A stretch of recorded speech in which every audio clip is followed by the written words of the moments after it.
Welcome friends, it is Andrew here from AppleInsider, and we have no time to dilly nor dally today as we explore the top features of the 2020 iPad Pro. So let's go ahead and dive into it with the first in-depth look at our first feature, which is the increase in RAM.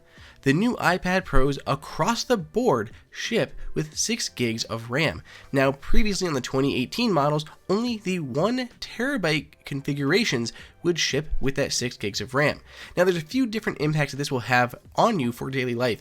So with the 4 gigs of RAM, there were times where it would just drop apps in the background. So the ones that were just kind of sitting in that cold storage there, you weren't accessing them frequently, and they'd need reloaded when you go back to them. And here we are with 6 gigs of RAM, and we can open a ton of apps, let them load, and then go all the way back and pull up any of these without any of them to need to reload. It is very nice, especially with your multitasking. You have a lot going on. A lot of people never really hit that 4 gig space, but it did happen at times, and 6 gigs just gives you a little bit more headroom in there, so you shouldn't bump up into it, and future versions of iOS or iPadOS are definitely going to want to take advantage of that as it becomes more capable.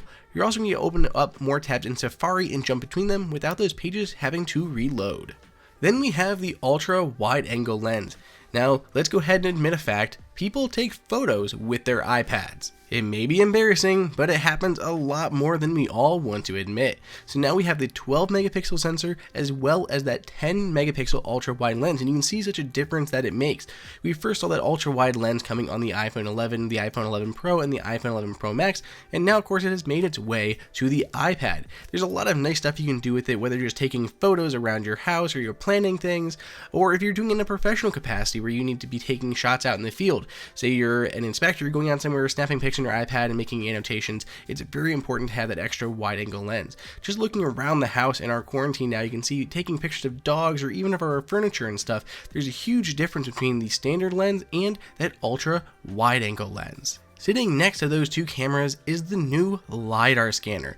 LiDAR basically just sends out light and measures how long it takes to bounce back. It can do it up to 5 meters away, and you can see a huge difference here. We spoke to one of the developers behind the Primer app, which allows you to preview wallpaper, tile, and paint inside of your own home, and they showed us an early build of their Primer app. You can see all the occlusion, being able to kind of separate the goldfish from the background and create that mesh in real time.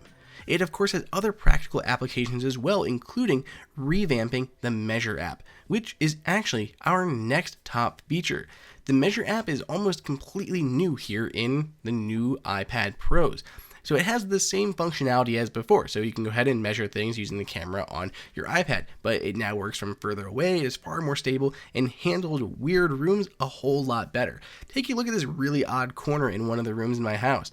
Even as I move around, going over all the different surfaces, the iPad Pro is easily able to detect those surfaces and adjust the your cursor there on any of those. It'll even put lines on all the angles there, so it's really good at snapping to the correct positions, no matter which way you're kind of moving it around. Sometimes it had to flip to be up or down, but it still knew the orientation of the wall, so it's doing a far better job. You can see again on the windowsill here, it puts a line there, it allows you to kind of snap to that edge and start measuring. You can even see this angle here where it's measuring the right angle up, down, and sideways. As we go up to the top of the window, again snapping to all the edges. This is so much better than it is on our 2018 iPad Pro.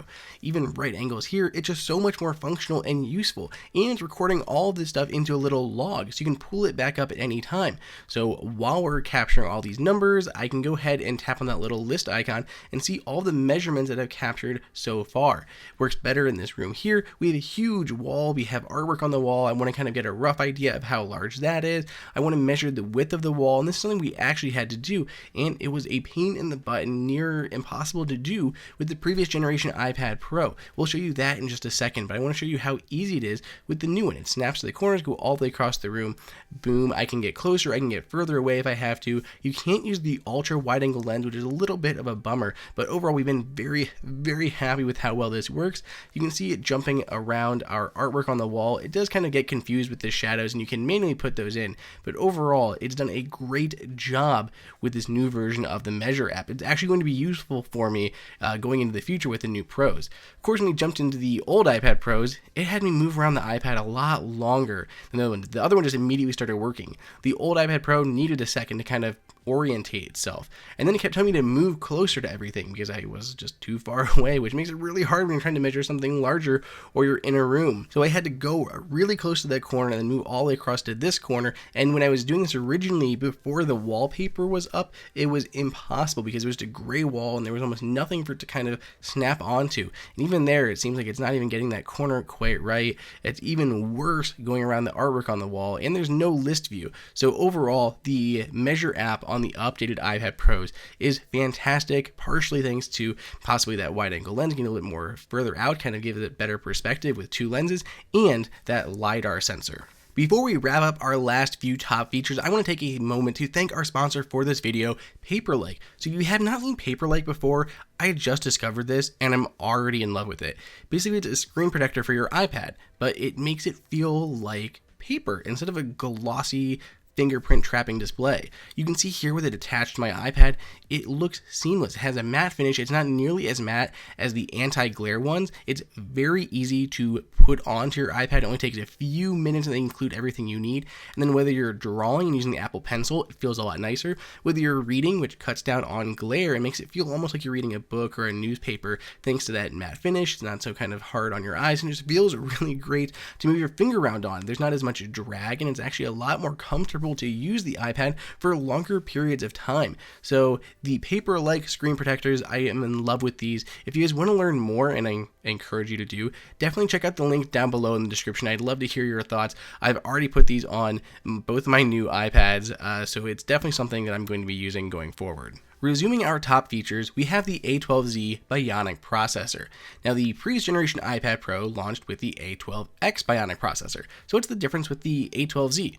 Not all that much. If we look at Geekbench, we're getting around, an 1117 for single core and a 4653 for multi-core. That's really similar to the previous generation, which is an 1116 and a 4584. So not a huge difference in that. And it's basically the same clock speed, same processor, but it does have an additional core for the GPU. So we should see some improvements in our GPU testing using the Geekbench 5.1 app and testing Metal. And we are seeing that. We're getting a 9619 for Metal on the new iPad Pros compared to a 9069. So some significant improvement there. Not huge, but it is definitely noticeable. We also saw some good improvements in export times from iMovie and other video applications. Now, our next feature is base storage for number 6.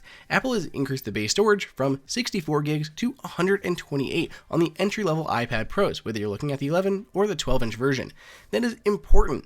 Now, if we were having the 64 gig version, you can see how much space has already been eaten up, and we haven't really installed anything. There's almost 15 to 20 gigs of space already eaten up by the default applications and the software. 64 gigs has been not enough for a long time, and we're thrilled to have more on the new version. Now we have Wi-Fi 6. Wi-Fi 6 may not be as important today, but it will be in the future, and if you're buying an iPad Pro, you likely want it to last for a number of years. Wi-Fi 6 is going to help in a number of ways, including in congested areas. It's going to connect a lot better and take a lot less toll on your battery life. You're going to have better battery life in general because it has a new way of communicating with the router that allows the device to stay asleep for longer, doesn't have to check in quite as often, and you should see better speeds. So you have to have a Wi-Fi 6 router to take advantage of this, but when you do, it'll definitely be an improvement. Then we have 24 frames per second when shooting 4K video. Previous generation could shoot 30 and 60 frames per second in 4K, but if you like that more cinematic look, like what we're using here in our videos of 24 frames per second, then you'd have to change it in post. You have to go through your app and make sure you're changing it to 24 frames per second on export.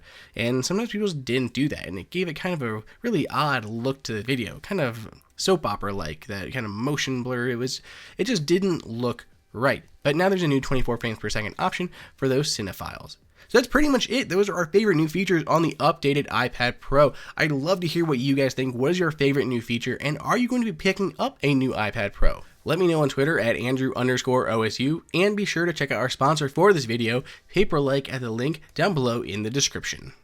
Hey everyone, did you guys like that video? Be sure to click on that like button so we can create content that we know that you guys want to see. And follow AppleInsider on all social media channels. If you want the best prices on any Apple gear, check out the AppleInsider price guide that is updated daily. And until next time, we'll see you later.